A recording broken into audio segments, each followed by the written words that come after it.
En estos días que han pasado, estuve bastante afanado, preocupado. Y tuvimos una situación del turno de Mabel y nos preocupamos por el turno, por todo, ¿no? Lo que simboliza ir al médico, las dudas que uno tiene, las cosas. Y por ahí nos preocupamos más de lo normal. Y llega el momento y no era la otra semana el turno, ¿viste? Entonces decíamos, ¿para qué nos preocupamos tanto? ¿Para qué todo lo que nos causa afán? Si cuando llega el momento te das cuenta que la cabeza fue la que pensó más, ¿no? De la situación. Y pensé mucho también en mis hijos que están lejos, con mis nietos, de que algunos van a la iglesia, otros que no van, otros que han tenido un encuentro con Dios, otros que están así. Y causaba dolor en mi corazón, ¿no? Y el Señor me fue bien clarito y me dijo, enfócate en el propósito. Eso es lo que yo quería compartirles. Todo lo que cada uno está viviendo, cada uno vive un rollo tremendo distinto, ¿no? Conflictos, con problemas, con situaciones económicas, con salud, con los hijos, y uno sufre por todo eso. Pero el problema es que esa situación te desenfoca del propósito de Dios. Y ahí es donde erramos, donde empezamos a mirar para otro lado o con nuestras fuerzas querer arreglar la situación y la empeoramos encima. Así que el Señor me dijo, enfócate en el propósito por el cual te llamé y después lo demás lo vas a recibir de parte mía. Y lo que no recibes porque no lo tenés que recibir. Así que me puse a leer de Timoteo, la segunda carta de Timoteo. Y saben que en Hechos 16 cuenta la historia de Timoteo. En el segundo viaje de Pablo se va con otro que se llamaba Silas. Pablo y Silas se van de viaje misionero y van a un lugar que se llamaba Listra y Derbes. Y ahí lo encuentran a Timoteo. Y a Timoteo era muy jovencito. Y lo llaman al ministerio. Pablo vio en él esa pasión, ese fuego, ¿no? Oraron por ellos, le impusieron las manos y los llevaron con ellos. Y se fueron ellos querían ir a Asia y el Espíritu Santo se los prohíbe. Y vos decís, querés ir a un lugar en el nombre de Jesús y no te sale y ya te pones a reprender en el nombre de Jesús. Y era el Espíritu Santo que le estaba frenando a ellos de ir a Asia, porque tenía otro plan, otro propósito para Pablo, Silas y Timoteo.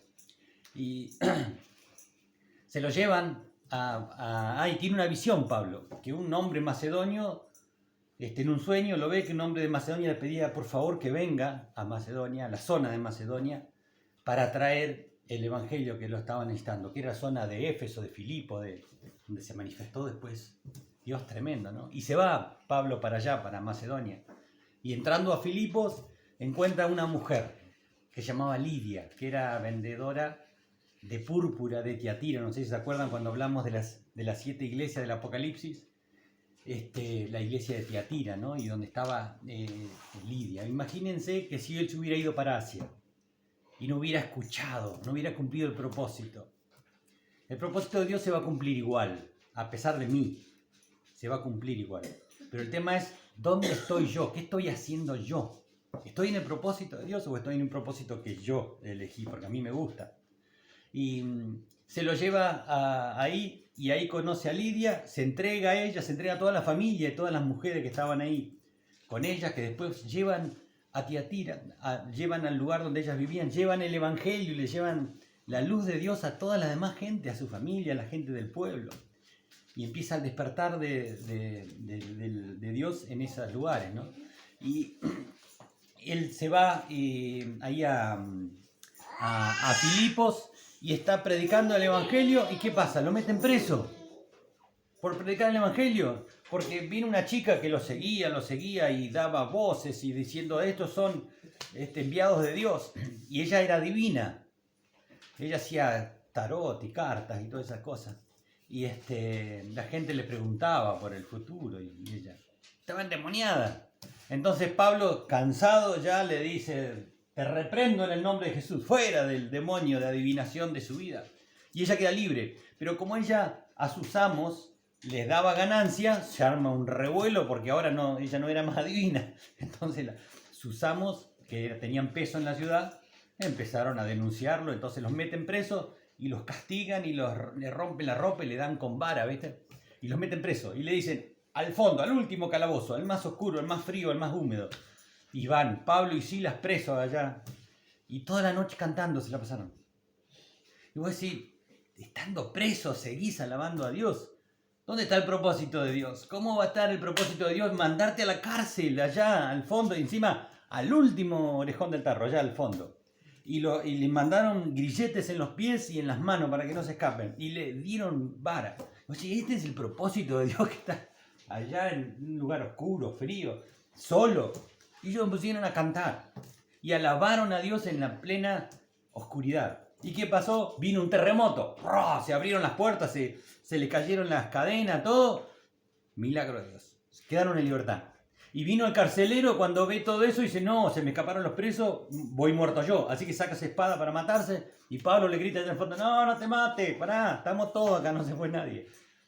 Entonces el carcelero va y dice, ¿por qué no se fueron? Y porque nosotros alabamos a Dios, tenemos un propósito que hay que cumplir, quédate tranquilo. Y sé qué Dios están hablando. Y se convierte en carcelero, se lo lleva a la casa, le da de comer, los lava, los limpia, los acomoda, le hace una milanesa con papas fritas y huevo frito. Se los lleva a la casa y los atiende. Y entonces después al otro día vienen la gente que lo había metido preso y les da la libertad. Entonces vos decís, ¿para qué ese propósito? ¿Por qué? Porque Dios quería tocar el corazón del carcelero y era la única forma que iba a llegar Dios a través de eso. Era la única forma que iba a conocer Lidia y toda su familia y todo. Y a veces pensamos, donde yo estoy le estoy errando feo. Porque a veces es consecuencia de mi metida de pata, pero a veces no. Yo no hice nada para recibir lo que estoy viviendo. Y Dios lo permitió. ¿Querés sentarte ahí? Y estás recibiendo cosas que Dios está usando para glorificar su nombre y extender su reino. Ese era Pablo, y ese era Silas, y Timoteo estaba viendo todo eso, ¿no? Un joven recién convertido, y le decía, wow, que esto es el reino, que ¿dónde está Dios cuando está alguien en la cárcel? ¿Dónde está Dios cuando estás yendo para otro lugar que te cuesta, con problemas de la sociedad que tenés en contra, con todo en contra? Dios está ahí. ¿Por qué? Porque es el propósito de Él, y el propósito de Dios se cumple sí o sí en nuestras vidas. Y cuando le escribe la carta a Timoteo, es en el año 67 después de Cristo, después de que muere Cristo, pasan 67 años y Pablo escribe la carta. Él escribe una carta más o menos en el 64 a Timoteo, la primera a Timoteo, y la segunda carta de Timoteo son 3 o 4 años después, y Pablo ya estaba preso en Roma. Pablo dijo, yo tengo que ir a predicar a Roma al emperador. Pues sí, yo le tengo que ir a predicar a Milei. Tengo que ir a predicar a él, tengo que predicar. Y voy a ir porque Dios me manda. ¿Y qué hacen? Me meten preso y me mandan a Buenos Aires. Y allá en Buenos Aires tengo la posibilidad de ir a la justicia y que justo me enganche enfrente a Milei y le pueda decir algo de la palabra de Dios. Voy a decir, pero preso vas a ir allá. ¿Por qué no va en colectivo, en avión? No, el propósito de Dios tiene un propósito que Él cumple. Y eso le pasó a él. Fue preso a Roma y lo iban a matar. Él estaba preso para matarlo en Roma. Y cuando ya habían destinado de matarlo, él, la última carta que escribe, las últimas letras que escribe, es Segunda de Timoteo. Así que si pueden, después lean Segunda de Timoteo pensando que fue las últimas palabras de un moribundo. No un moribundo por enfermedad, sino por un moribundo de que sabía que dentro de 2 o 3 días lo iban a matar. Entonces, eso dice esta segunda carta de Timoteo. La segunda carta de Timoteo está después de la primera, está Colosenses, Tesalonicenses y puesta la carta de Timoteo. Y dice, Pablo, apóstol de Jesucristo, por la voluntad de Dios, según la promesa de la vida que es en Cristo Jesús, a Timoteo, amado hijo, gracia, misericordia y paz de Dios Padre y de Jesucristo nuestro Señor. Doy gracias a Dios, al cual sirvo desde mis mayores con limpia conciencia, de que sin cesar me acuerdo de ti en mis oraciones, noche y día. cuando le escribe esto a Timoteo, Timoteo era un jovencito que estaba en un lugar que era Éfeso. Era una ciudad que había levantado una iglesia, que la iglesia tenía el problema de gente que venía de afuera a dar cosas raras, que decían, como en Corintio, de que el Señor ya había venido. O sea, que ya había venido su segunda venida. Otros decían de que había cultura que había que respetar. Cuando Pablo se lleva a Timoteo, Timoteo era hijo de un griego y de madre judía y de abuela judía. La abuela y la madre se habían entregado a Cristo y conocían del Evangelio y le predicaban a él y le enseñaron de Jesucristo. Por eso cuando Timoteo se encuentra con Pablo, que era un representante de Dios, se entrega de cuerpo y alma y era jovencito. No se dice bien la edad, pero calculan que era mayor de 12, 13 años. Así que era muy joven. Y él tenía que venir a una iglesia con unos viejos carcamanes que estaban con el tema de las costumbres judías y lo basureaban. Tenía la persecución romana y judía en las calles. Tenía problemas dentro de la iglesia. Tenía problemas sociales. Problemas con su familia que no lo reconocían a él como un hijo de luz. Ya tenía todo en contra. Cualquier parecido con la realidad de alguno de nosotros es pura coincidencia, ¿no? Pero él, a pesar de todo eso, tenía sus ojos puestos en Cristo. Un jovencito, un hombre muy joven, que tenía la presencia de Dios en su vida. Y a él no le importó ni su juventud, ni problemas en la calle, ni problemas con la familia, ni problemas con la justicia, ni problemas con los hermanos dentro de la iglesia. Él cumplió el propósito de Dios en su vida. Y le dice, deseando verte, al acordarme de tus lágrimas para llenarme de gozo. ¿Cómo le va a decir, me acuerdo de tus llantos y me llena de alegría como vos llorabas? No, lo que pasa es que las lágrimas pueden ser de gozo, de alegría, de tristeza, de placer, de risa, de dolor, pero las lágrimas que dice acá Pablo son las lágrimas que él entregaba por amor a Dios, por arrepentimiento de sus cosas malas y de placer de alabar a Dios. Esas son las lágrimas que decía acá Pablo, trayendo a la memoria la fe no fingida que hay en ti, la cual habitó primero en tu abuela Loida y en tu madre Eunice. Y estoy seguro que en ti también. Entonces acá se demuestra de que su abuela y su mamá estaban entregadas a Cristo, pero su papá era griego. Entonces, a pesar de que tengas un problema en la familia, que tu papá no quiera, que tu mamá no quiera, de que lo que fuera que tenés en contra en tu familia, el propósito de Dios se cumple igual. Por lo cual te consejo que avives el fuego del don de Dios que está en ti por la imposición de mis manos. Porque no nos ha dado Dios un espíritu de cobardía, sino de poder, de amor y de dominio propio. El Espíritu Santo es el que convence de pecado, de juicio y de justicia, dice la Biblia. Es el Espíritu Santo. Yo, como hablábamos con Dieguito, no te puedo convencer de nada. Yo lo único que puedo es traerte la palabra de Dios. Y la palabra de Dios es la que te puede convencer. Yo te puedo hablar, te puedo decir, te puedo explicar de mil formas. Pero si el Espíritu Santo no te convence del pecado, de justicia y de juicio, de nada sirve. Puede hacer un cambio voluntario un momentito y después va a caer. El Espíritu Santo te tiene que convencer de las cosas que tenés que hacer. Incluso del casamiento, incluso del bautismo, incluso de cualquiera de las cosas que son para Dios. Dice Romanos 14, 17 que la vida del reino es un camino, ¿no? Y ese camino que es Cristo es angostito, es muy finito. Y la puerta para pasar al reino es angostita y estrecha, dice. ¿Por qué es angosto? Porque entro yo solo nada más. A mí nadie me puede llevar de la mano. Son decisiones mías que yo tengo que tomar para seguir a Dios. Yo tengo que tomar. Y dice que es angosta también, porque esa puerta que me lleva al reino, paso yo solo. Y dice que es chiquita. ¿Por qué? Porque tengo que pasar de rodillas, en una forma de simbolizar mi arrepentimiento y de que estoy entregado a Dios. En cambio, el camino que lleva a la perdición dice que es ancho, es espacioso y la puerta es bien grande. ¿Por qué? Porque el diablo quiere que todos se pierdan, entonces te las hace cómodas. Por eso lo espiritual le molesta a la carne.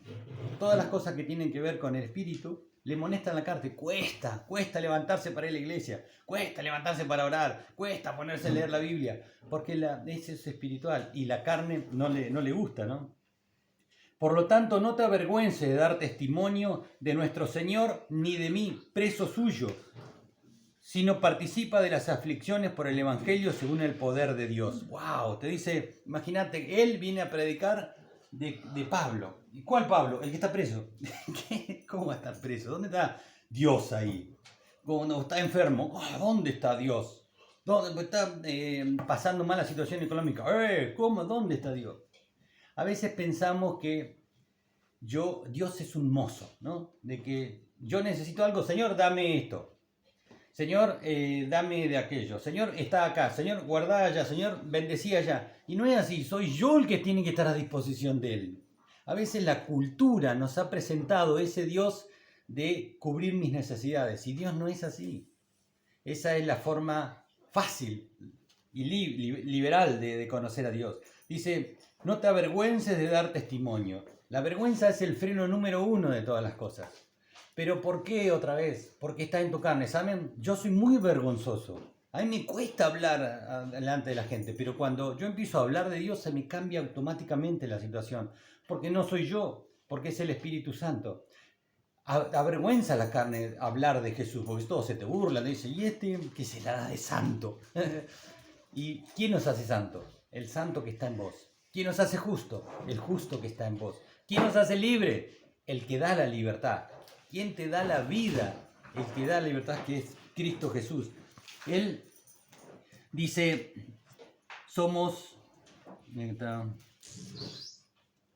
El problema de acá nos dice que son las aflicciones. Sino participa de las aflicciones por el Evangelio según el poder de Dios. Cuando nosotros pensamos en las aflicciones y en los afanes, son las cosas que nos quitan del propósito de Dios. No, el propósito de Dios se cumple sí o sí. Soy yo el único freno. Cuando habla de las aflicciones, ¿se acuerdan cuando venía Jesús? Yo estoy viendo ahora The Chosen y había, dice la Biblia, que más o menos 5.000 personas. 5.000 personas en el campo, imagínense hablarles así a la gente, ¿no? Entonces ellos mostraban de cómo podía hacerse de que Jesús haya hablado sin un micrófono, sin las gradas así en esa forma como tienen hoy los teatros, viste, que para poder hablar y para que todos te vean. Entonces los discípulos buscaron como un pequeño monte que hacía así, entonces Jesús estaba parado arriba, les hablaba de arriba y los discípulos repetían lo que él decía cada 500 personas. Entonces ellos se ponían en distintos lugares, él hablaba y ellos repetían. Él hablaba y era la única forma que podían llegar a 5.000 personas. Dice 5.000 hombres sin contar con los niños y las mujeres, así que había mucho más, ¿no?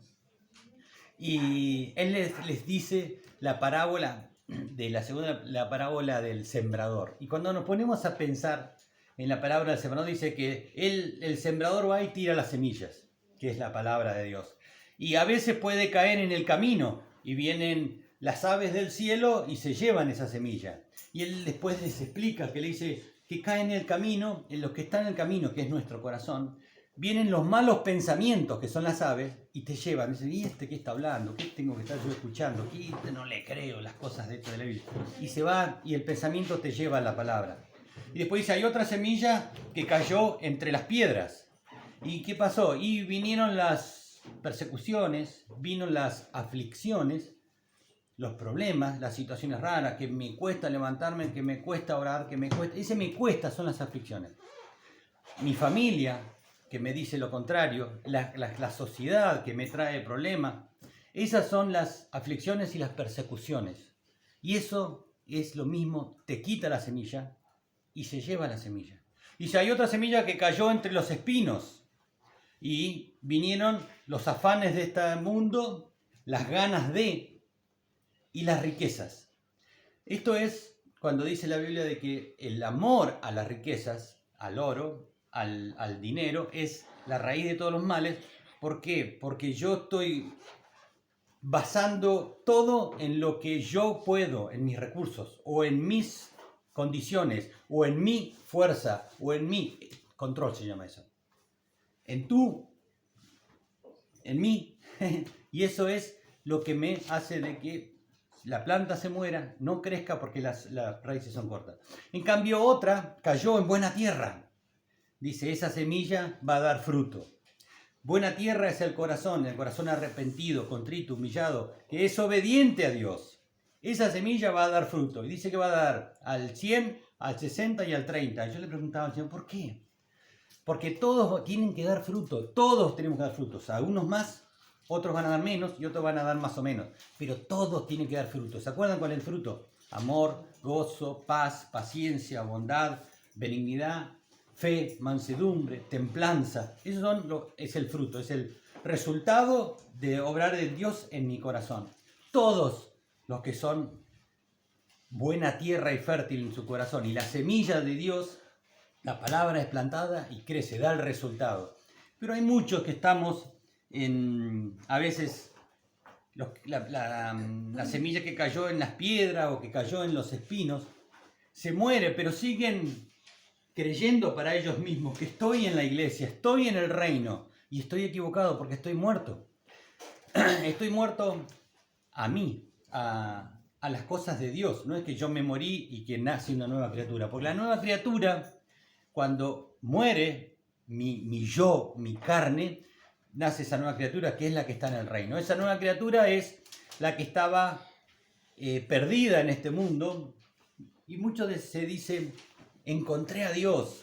Yo no estaba perdido, no encontré a Dios, Él me encontró a mí, Él me llamó y me escogió y me encontró, que estaba muerto en pecado y su Espíritu Santo me dio vida. A veces tergiversamos las cosas, a veces inocentemente, por costumbre o porque la escuchamos así, pero si la pensamos, le estamos buscando el lado negativo, ¿no? Decir, no, yo lo encontré a Dios porque Él me necesitaba. Y no, Él no me necesita, soy yo el que lo necesito. Soy yo el que tengo que depender de Él y no Él depender de mí. A veces podemos venir y pensar de que estoy bien porque vengo a la iglesia de vez en cuando, me cuesta, pero vengo a la iglesia, oro un poco, canto canciones y le pido a Dios que me guarde, que me fortalezca, que me sane, que me bendiga, que me prospere, que me cuide a mis hijos, que ¿cómo se dice? Que me consiga estacionamiento cuando voy a comprar, que me cuide a mis hijos cuando salen de jerga, y ahí se termina. Y eso no es estar en el reino. Cuando Dios me empieza a pedir, ahí ya me enojo. Cuando Él me empieza a pedir compromiso con su obra, ahí ya no me gusta. Pero sigo cantando, alabando y creyendo de que soy buena tierra y estoy siendo espinas o piedras. ¿Qué pasa cuando Dios me habla del diezmo? Ah, no, esto es mío, yo me lo gané honradamente y esto es mío. Y dice, todo lo que tenés es porque Dios permite que lo tengas o Él te lo dio. Y Él en la palabra está diciendo el tema del diezmo. Y si vos no lo querés, es un problema nuestro, ¿no? De mi cargo. ¿Por qué? Porque yo tengo un cocodrilo acá, tengo cierre. Y yo lo agarro cuando yo quiero porque es mío. Ese es el problema de yo, del yo, Y o grandota, ¿no? Y cuando viene el compromiso, cuando Él me dice de que se haga su voluntad, yo claro, Padre nuestro que estás en los cielos, santificado sea tu nombre, y yo oro, vengo a la guerra, que se haga tu voluntad así en la tierra como en el cielo. ¿Qué quiere decir eso? Que se haga tu voluntad, no la mía. La voluntad de Dios está acá en la palabra. Y cuando yo digo, no, hágase mi voluntad, yo hago los planes, yo digo, quiero esto, yo voy a hacer esto, Señor, bendecí lo que yo estoy haciendo. No es así. El Señor dice, yo tengo estos planes para vos. Y estos planes son de aflicción y de problema y de situación, pero eso es lo que te va a dar vida eterna. Eso es lo que va a bendecir a tus hijos, a tu nuera, a tu yerno, a tus nietos, y que va a venir con los problemas sociales que tenemos hoy. Hicimos una reunión con una gente de que tiene otro comedor en el Radal, y estábamos hablando con ellos que dijo que iban a venir, no vino. Y empezamos a hablar por el tema de la situación social y que por la falta de aportes de nación y de provincia, no hay más comida a partir de la semana que viene. Es una forma de ver de ellos toda esta situación y eso también cargó en mí, ¿no? Y yo decía, Señor, ¿qué hacer? ¿Cómo hacer? Y volví otra vez, enfócate en mi propósito. Yo soy el dueño del oro, el dueño de la plata, el dueño de la tierra, el dueño de todas las cosas. y vuelvo yo a sacar los ojos de Él y a preocuparme y a buscar las cosas de este mundo, con mi fuerza, con mi control. Y el Señor me dice, enfócate en mí, que yo soy el dador de la vida, yo soy el que te puede dar todas las cosas. Y sobre todas las cosas no tenés fuerza para hacerlo a tu forma. Y venimos y oramos, pero cuando Dios me dice de rendirme a Él, de soltar las cosas, de dejar de controlar, ahí viene el problema. ¿Por qué? Porque todavía no moría al yo, porque mi carne todavía sigue vigente y la carne es ingobernable. Dios no vino a, ¿cómo se llama?, a maquillar un muerto. Dios no vino a arreglar esta carne. Dios vino a decir, tenés que morir a esta carne y nacer a una nueva criatura espiritual. Porque lo viejo es ingobernable, no se puede dominar. Entonces la pregunta es, ¿estás cumpliendo el propósito de Dios? ¿Estás en el lugar que Dios quiere que estés? ¿O estás en este lugar porque es cómodo, porque lo puedo manejar, porque me gusta? Y a veces lo que me gusta, lo que me da comodidad, no es el propósito de Dios. A pesar de que no esté mal, a pesar de que no esté mal lo que estoy haciendo, no es el propósito que Dios tiene para mi vida. O sea, hasta que yo no vuelvo y encuentro el propósito, voy a estar sufriendo mucho más, porque la aflicción va a venir acá y va a venir acá. El tema es que acá voy a sufrir porque estoy separado de Dios, en mis planes, en mis formas de ser. Y Dios me está diciendo, enfócate en el propósito. ¡Ay, Señor, pero cómo lo conozco! Todo muy lindo, pero ¿cómo lo conozco? Lee las Escrituras y las promesas que Dios tiene para acá se te van a abrir así. Te vas a entender que son para vos.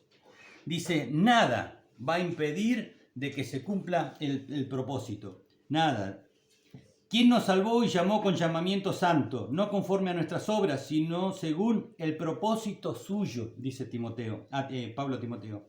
Y la gracia que nos fue dada en Cristo Jesús antes de los tiempos de los siglos.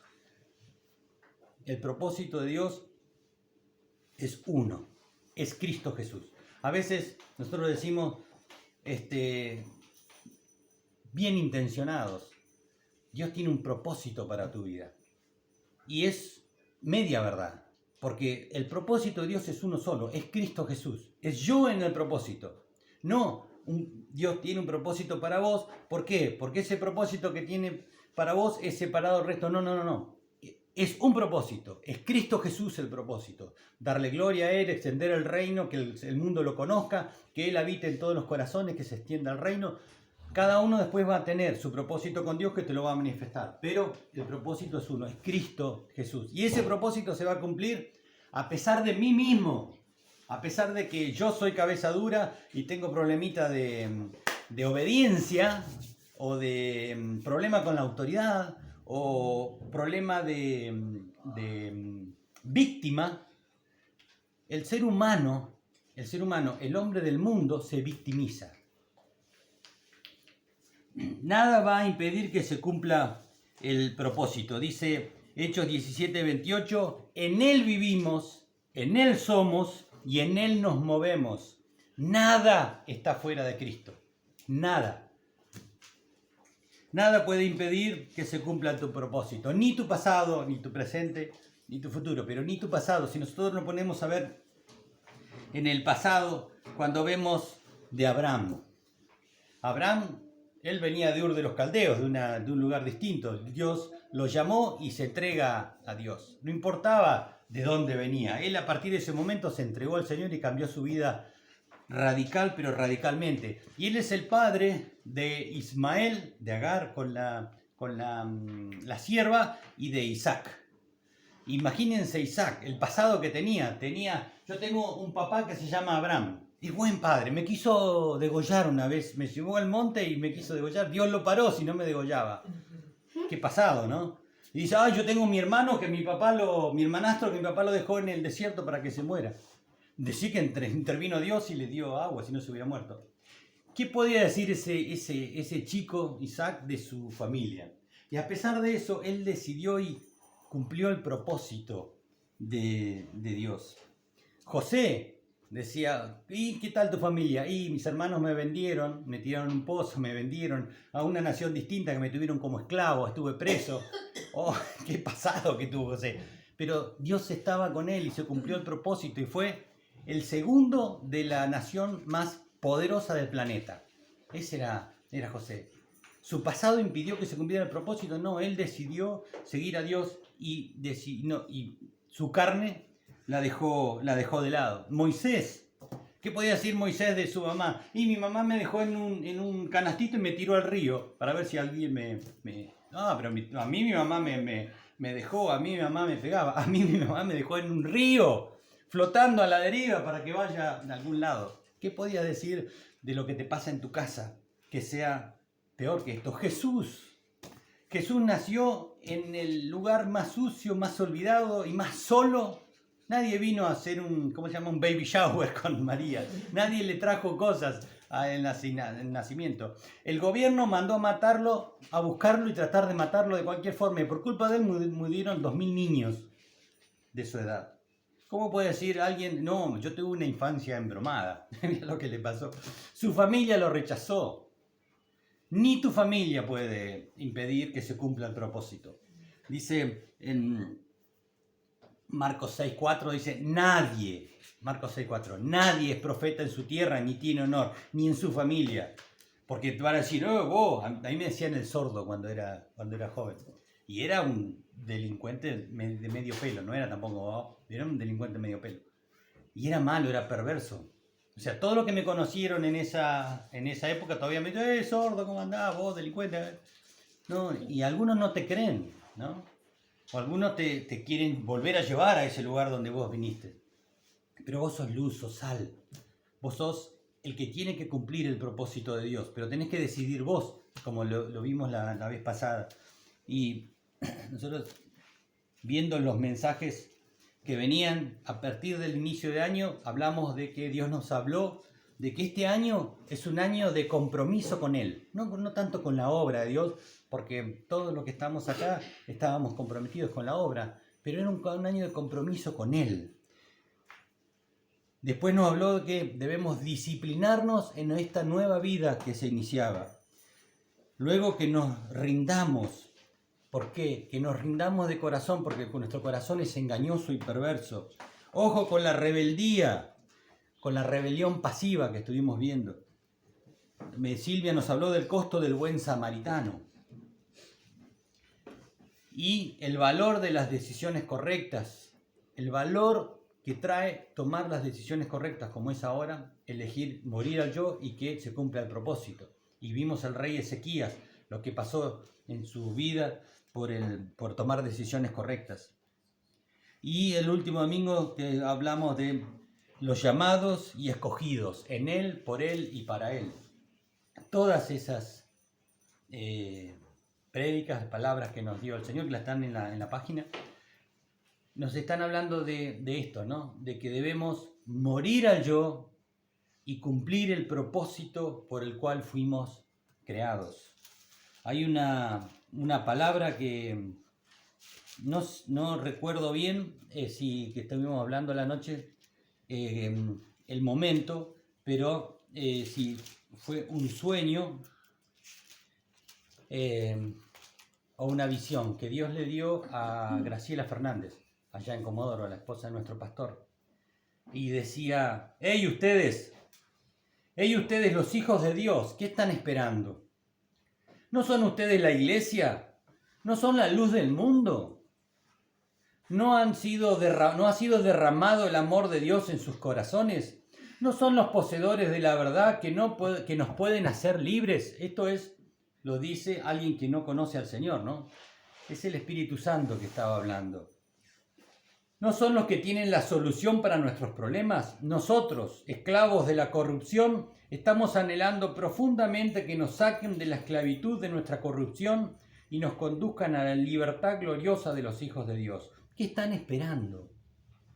¿Por qué no dejan sus pequeñeces y sus entretenimientos religiosos y se lanzan por completo a la misión, a cumplir el propósito por el que fueron llamados a favor de la humanidad sufriente?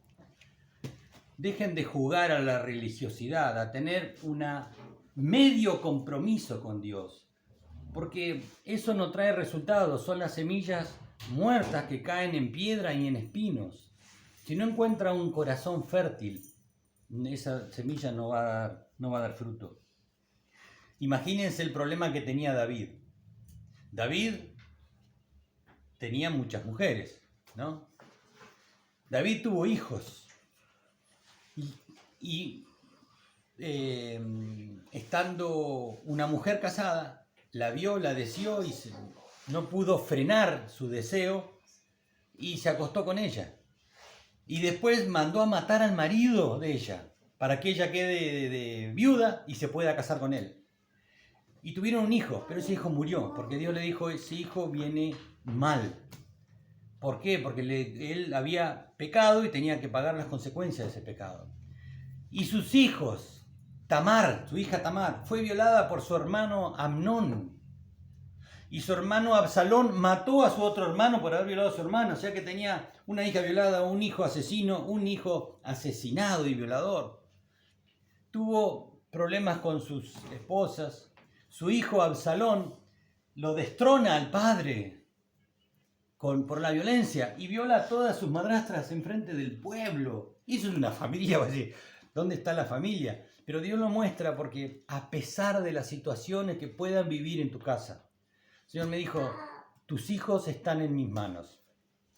Cada uno tiene un corazón más duro que otro. Van a ser tratados de forma distinta cada uno. Los tiempos de que ellos se arrepientan y se vengan al Señor van a ser distintos. Yo tengo que tener paz. En el mundo no es, en el reino de Dios no es ni comida, ni bebida, ni cosas, es justicia. Es paz y es gozo. Y si no hay justicia, el alma se pone mal. Pero nosotros tenemos justicia porque es la justicia de Dios que está en nuestras vidas. La justicia del hombre es venganza. A vos te pasa algo, no, yo quiero que que me hizo esto, que la pague, que esté preso y si se puede, que lo asesinen. Eso es venganza, no es justicia. Cuando Salomón dijo, vamos a hacer justicia, una mujer dice, este bebé que tiene ella es mío, no es de ella. Ah, vamos a hacer justicia, vamos a partir el bebé por la mitad y le damos la mitad a cada uno. Y la mujer dijo, no, pará, no lo maten, dáselo a ella. Ah, esa es la madre. Pero la justicia a veces no nos gusta, porque es la justicia equilibrada, equitativa, imparcial, porque siempre queremos que la justicia sea para nosotros. Entonces, la justicia de Dios, Él es el Rey de justicia. Esa justicia es la que trae paz.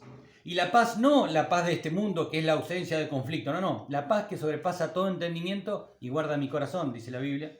Esa es la paz de Dios. Que en medio de un semejante lío, puedes estar en paz. Porque es la paz de Dios, porque sabes que Él ya ganó.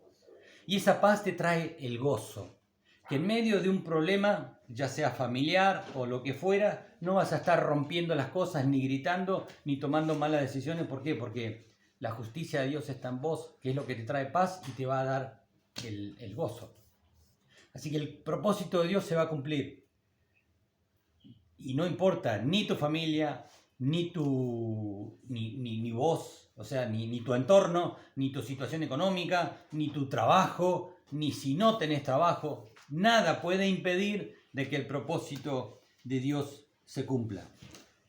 Dice en Timoteo que es poder, amor y dominio propio. El Espíritu Santo es lo que te da la fuerza, tenés a Cristo en tu corazón.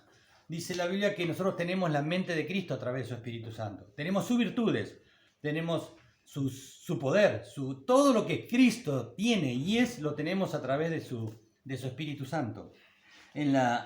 Tenemos la mente, los dones. Él nos hace justos, santos y libres, porque Cristo está en mí.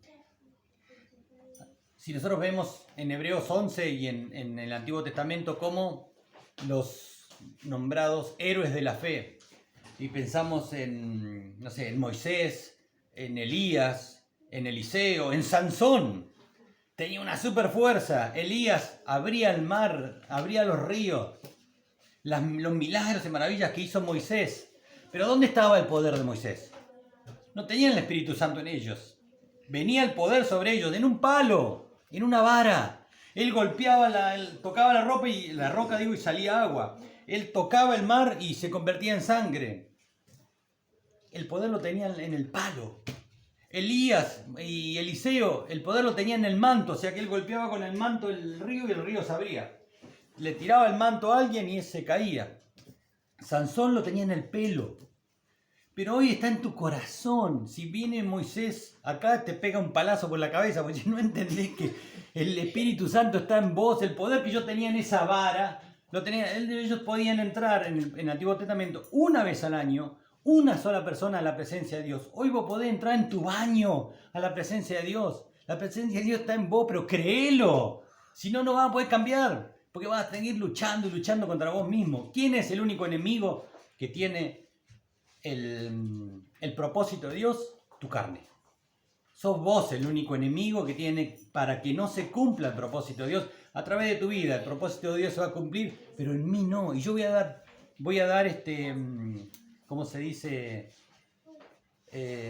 Voy a decir por qué, ¿no? Voy a tener que pagar por qué no. Porque todos somos como las tortas esas que tenemos ahí, que ya están vencidas, las cajitas para hacer torta. Tenemos fecha de vencimiento nosotros, ¿eh? Todos tenemos fecha de vencimiento. Y nos vamos a tener que encontrar con el Señor, vamos a tener que dar cuentas de lo que hemos hecho, del tiempo que perdimos sin cumplir su propósito. El Señor, yo les comento, yo me entrego al Señor, lo conocí a Dios por una situación mala, estábamos mal, yo había vuelto a las drogas, al alcohol, a hacer 1000 macanas, nos había separado de Mabel, estábamos muy mal, me había querido suicidar y no pude. Y el Señor dijo, basta, vení para acá. Lo conocí al Señor, fuimos a ver al pastor y empecé a ir a la iglesia y bueno, despacito, vamos despacito. Lo bueno es que el Señor, que yo le decía hoy a Diego, el Señor le dijo a mi pastor, no lo confrontes. Porque si me hubiera confrontado tal vez me hubiera retobado y me hubiera ido, porque yo era bastante embromadito. Soy ahora embromado, imagínense lo que era sin Dios. Así que el Señor me dejó pasar. Yo llegué, como decía, con pelo largo, con aros. Y después me empecé a sentir que yo tenía que hacer algunos cambios, ¿no? Vaya, algunos cambios hay, ¿no? Pero yo le dije, bueno, voy a empezar ahí, pero después me bautizo y todo eso. Y al mes me bauticé. Y el Señor venía pastor, vas a hacer esto y vas a hacer eso. Señor, me parece que te estás equivocando, yo no tengo capacidad. Tengo que confesarme, yo soy medio ermitaño. A mí no me gusta estar con la gente. Yo estoy feliz siendo solo, yendo a pescar solo. Antes iba a cazar solo, cazaba guanaco, me los traía solo, caminando. Me iba a pescar solo, me encerraba. Algunas veces llevaba a mis hijos a hacer supervivencia, no iba una semana al campo sin nada, sin comida, sin nada, a hacer supervivencia. Yo le enseñé a mis hijos a hacer supervivencia, entonces lo empecé a llevar a ellos. Pero yo soy bastante ermitaño. Dios me manda a predicar, me manda a estar con la gente, y a mí no me gusta, pero yo, Señor, si es para vos, lo hago. Y a pesar de que sigo luchando con eso, ¿no? Que Mabel es la que me pincha, dice, vamos a ver allá, y vamos a hacer esto, porque me cuesta, ¿no? Pero es algo que era mío, así que Dios me está cambiando. Tengo que morir al yo. Y digo, Señor, ya lo voy a hacer. Y yo al año y medio ya estaba líder de jóvenes. Y a pesar de que mi familia era un desastre, tenía un problema económico, tuvimos 2 años sin poder conseguir trabajo, ni poder para comer. Allá está Marcela, ellos hacían canasta todos los meses para que puedan comer. Yo conseguí de que tiene la llamada de los remises, ¿viste? De noche. Así que Mabel te traía a los nenes para ver un poquito de televisión a la noche antes de irse a dormir, aunque sea 10-15 minutos, para poder un poquito de tele. Nosotros no tuvimos tele por mucho tiempo. Íbamos la heladera en las casas del vecino que nos guarde las cosas también. Pero son tratos de Dios para mi vida que tenían que cambiar. Y yo decía, Señor, hasta acá nomás. Y ya después estaba predicando, que yo conté la vez pasada que vino un pastor de Santa Fe, Víctor Rodríguez, que me dijo, levantá la voz, y ahí empecé a hablar y a predicar, porque yo tenía alguien que me tenía la garganta acá y no me dejaba hablar. Y empecé a predicar, pero yo era el freno para el Espíritu Santo. Vos sos el único enemigo del propósito de Dios. Vos sos el único enemigo del propósito de Dios. Tenemos fecha de vencimiento y vamos a tener que dar cuenta. El viejo hombre, la vieja naturaleza es ingobernable. Ingobernable. Por eso tiene que morir. Y Mateo 16, Marcos 8 y Lucas 9 son los 3 evangelios sinópticos que se les llaman, que nos dice Mateo 16, 24, Marcos 8, 34 y Lucas 9, 32. Jesús les dice, el que me quiera seguir, niéguese a sí mismo. Tome su cruz cada día y sígame. ¿Querés seguir al Señor? Tenés que tomar tu cruz. Y tu cruz a veces la tomábamos como que, bueno, es lo que me toca a mí, es mi familia, es mi carácter. No, es mentira, eso no dice. ¿Qué es la cruz? Es un símbolo de muerte. Cada día es que todos los días tengo que crucificar mi carne en ese palo como lo hizo Jesús. Eso es lo que quiere decir. Tu cruz. Y Lucas dice, y cada día, los otros no dicen cada día, pero Lucas dice, toma tu cruz cada día y seguime. Si no, no puedes seguirme, no puedes ser mi discípulo. Si no morís a tu carne, a tus deseos, a tus placeres, a tus formas de entender, a mis mañas, a mí eso no me gusta, a mí eso no me gusta. No, tomar la Biblia en partes. No, esto no me gusta la Biblia. Esto sí. Y eso está mal. Tenés que morir cada día. Por más que no te guste, tenemos que ser obedientes a Dios. No es que yo hago las cosas y después agrego a Dios a mis planes. No. Son los planes de Dios que me agrega a mí. Hasta que yo no entiendo esa situación, voy a estar siendo piedra o espinos. Y voy a creer que soy tierra fértil. Y si yo, como dije antes, tengo fecha de vencimiento, yo puedo seguir en esa situación y va a venir el Señor y me va a decir, cabrito, oveja, cabrito, oveja. Tengamos cuidado de eso, ¿no? De que decir, Señor, dame el entendimiento para entender si le estoy errando. ¿Por qué? Porque yo no lo veo. Si yo me estoy enfriando como una brasa cuando hacemos un asadito y sacamos las brasas para cocinar, se enfría la brasa. Si yo la separo del fuego, se termina enfriando. Y eso nos pasa a los que nos alejamos de Dios. Nos vamos enfriando y no nos damos cuenta de que nos estamos enfriando. Y empezamos a justificarnos y a encontrarle la vueltita para... Tenemos que ser radicales en esto y tomar esa decisión como decíamos el domingo pasado. Pero para que se cumpla el propósito, tengo que morir yo. Tiene que morir mi carne, mi viejo hombre. El viejo hombre es el que le gusta cosas que la Biblia dice que no. El viejo hombre dice, la Biblia dice, hace esto, hace aquello, vos tenés que hacer esto. Ya va a venir el tiempo, ya va a venir. Y lo sigo aplazando. Y tengo fecha de vencimiento. Encima van a decir, ¿por qué tardaste tanto? Es más, cuando uno pide perdón, confiesa, se arrepiente, se saca esa mochila que tenía haciendo, ¿por qué tonto? ¿Por qué no lo hice antes? ¿Por qué no me liberé antes de esas cargas? La vieja naturaleza es víctima. Porque mis hijos, porque mi salud, porque la sociedad, porque el Estado, porque... ¿Jesús qué dijo? Jesús dice, hacete cargo, como yo me hice cargo. Dice, yo me hice cargo de tus pecados. Él no era culpable de nada. Y se hizo cargo de todos los pecados y de todos los problemas de todos y los clavó en la cruz y murió con esa carga para que yo hoy tenga vida eterna y libertad de entrar en Él. Hacete cargo de las cosas y enfócate en el propósito de Dios y todo lo demás. ¿Qué dice Juan 16:33? Busca primeramente el reino de Dios y su justicia, no tu justicia, su justicia. Busca primero el reino de Dios, enfócate en las cosas de Dios y todo lo demás será añadido. Y a veces se creía que todo lo demás será añadido son las cosas que necesito, ¿no? No, todo, tu familia, tu trabajo, tus vecinos, tu situación económica, todo va a ser añadido, todo va a tener solución si vos te enfocás en Dios y dejás de victimizarse. Porque a veces esa humanidad nos hace de que nos victimicemos de tal forma que se nos haga como común. No, y siempre soy sufriente. El Señor me dice, somos más que vencedores en Cristo Jesús. Dice, no se afanen. Yo ya he vencido al mundo. En el mundo van a tener problemas, fricciones, situaciones complicadas. Pero no se preocupen. Yo ya vencí al mundo. Y estoy en ustedes. Ustedes son más que vencedores en Cristo Jesús. Así que dejemos de lado eso. Muramos al yo. Crucifiquémonos cada día y vivamos para la gloria de Dios. Esa es la parte linda, la parte teórica. Ahora viene la parte práctica. Que tengo que esforzarme. Es una lucha total, ¿no? Pero, ¿quién va a ganar la lucha? El que entregue las armas. Dice Efesios 4, despojaos del viejo hombre. ¿Qué es despojarse? Despojarte la ropa es desnudarse. Despojarte de las armas es quedarse indefenso. Despojaos del viejo hombre Es así de fácil. Esas mañas que tenés que dejarlas.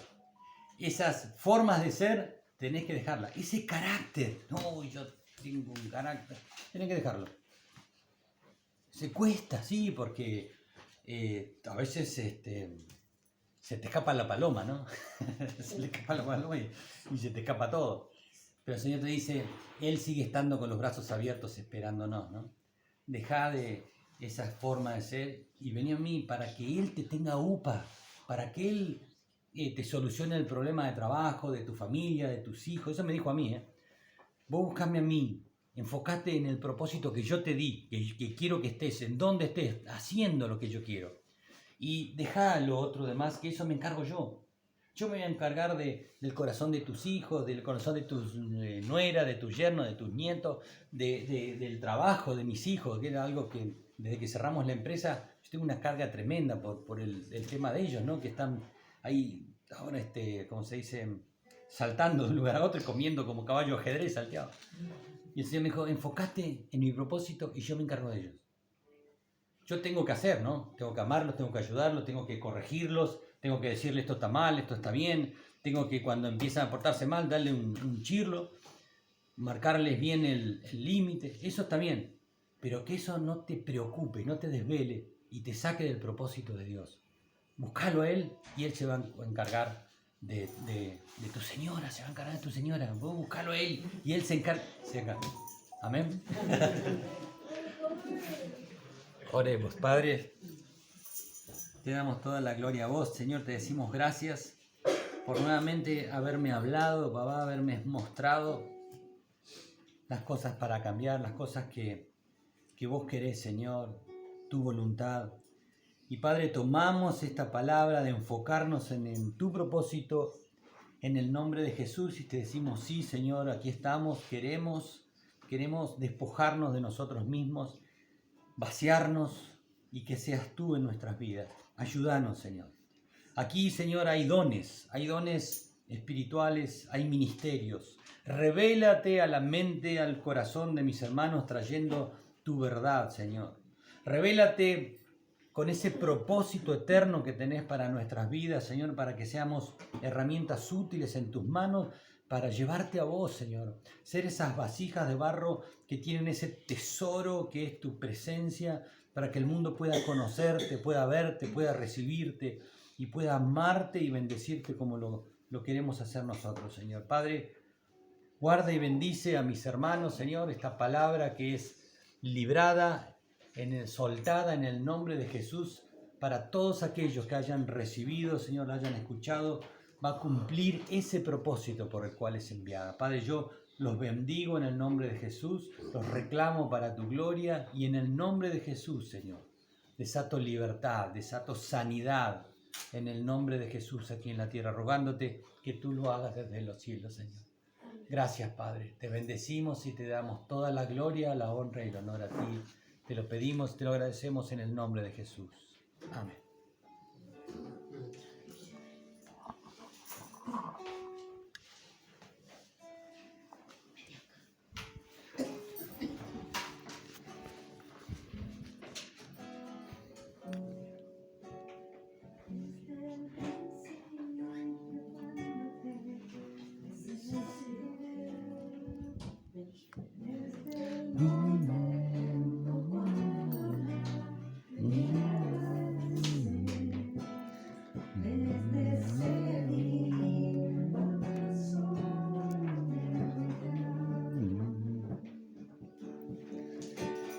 Tu mirada en mí se fue a poner, supe que me amabas, lo entendí, supe que buscabas más de mí, que mucho tiempo me esperaste y no llegué, no, supe que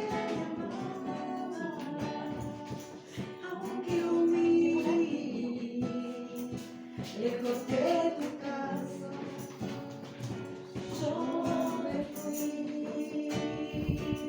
y con un beso y con amor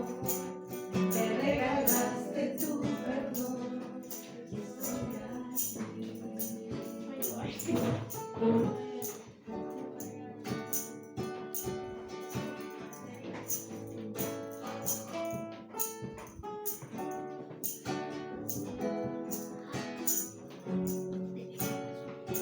cuando lejos me encontraba, te sentí. Sabía que entonces me cuidabas y te oí como un susurro fue tu voz en el silencio. Cada día me atraías más a ti. Supe que me amabas, lo entendí. Supe que buscabas más de mí, que mucho tiempo me esperaste y no llegué, no. Supe que me amabas, aunque huí, lejos de tu casa, yo me fui. Y con un beso y con amor me regalaste tu perdón. Supe que me amabas, lo entendí. Supe que buscabas más de mí, que mucho tiempo me esperaste y no llegué. Supe que me amabas, aunque huí, lejos de tu casa, yo me fui. Y con un beso y con amor me regalaste tu perdón.